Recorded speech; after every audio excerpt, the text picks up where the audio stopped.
Hi, this is Dr. Manuel Vogt, joined by Dr. Dina Goytia-Leos and Jenny here from my nutrition studio. We're here talking in our little video series on different nutrition diet recommendations, and our next topic is going to be rethinking your drink options and kind of ways to incorporate or cut out different drinks and kind of modify that for better diet and health, right, Jenny?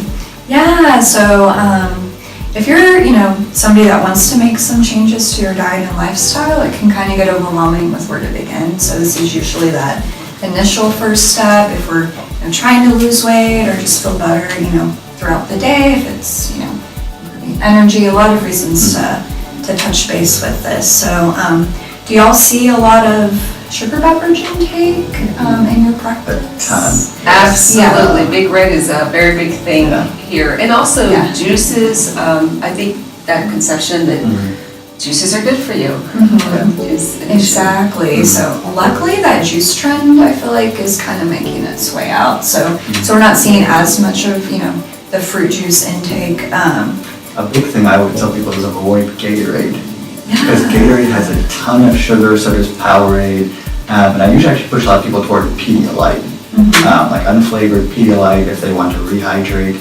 It's the closest to our natural body chemistry in terms of sodium, potassium, your electrolytes, without the sugar content. That's a good recommendation. So for electrolytes too, I love coconut water, but you still, if you're lacking that sodium, you do need to add in a little bit of salt to go along with the potassium and coconut water. But yeah, I see a lot of sweet tea intake, Big Red, sodas, orange juice, and you just don't realize what it can do to your body. So, and it's beyond the calories. I mean, it's just so concentrated in sweet and carbohydrate. I mean, one 20-ounce soda has like 15 to 16 teaspoons of added sugar. So and we have a great video demo of that on our Facebook and website of how much sugar is actually in a bottle or a little bottle of Coke.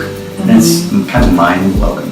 Yeah. So, technique I use is to, if you can vision that amount of sugar in a bowl, would you physically eat that with a spoon? I mean, it just doesn't sound very appetizing. So, but it spikes the blood sugar, that makes you crash later. It's definitely beyond the calories. So for your metabolism, that's not a good thing to have incorporated into your diet because of that reason. So. And what can we tell people regarding diet sodas? Because they do think, well, now I'm not getting the sugar intake, so it should be okay, and they'll frequently switch over to that, and I'm trying to discourage that as well. Exactly. So those artificial sweeteners are just still so concentrated sweet. I feel like our taste buds aren't going to adjust. So.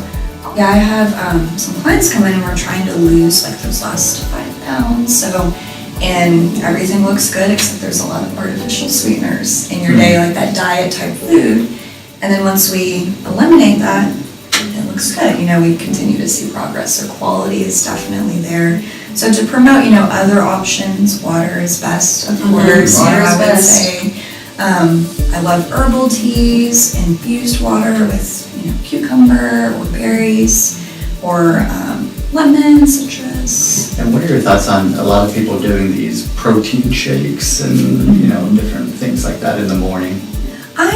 So it really depends on the product itself. So if we can find a good protein shake that has, I'll support one that's stevia based. So but a lot of those protein shakes tend to have a lot of those artificial processed ingredients in there. So but if it's a good quality shake, I'm okay with that for a meal replacement.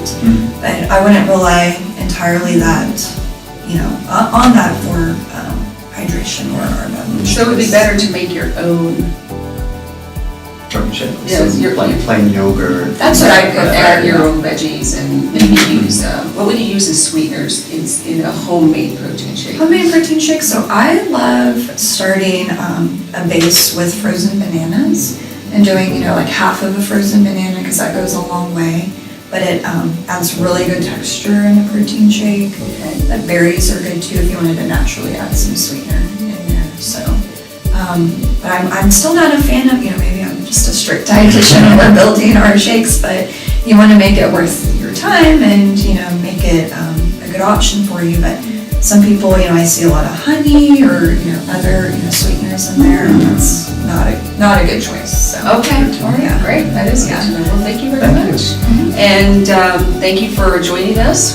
Again, you're on My Fitness Studio in San Antonio, Dr. Vogt and Dr. Leos from San Antonio Medical Associates. Feel free to look at our website and give us some feedback. And thank you again. Stay healthy, San Antonio.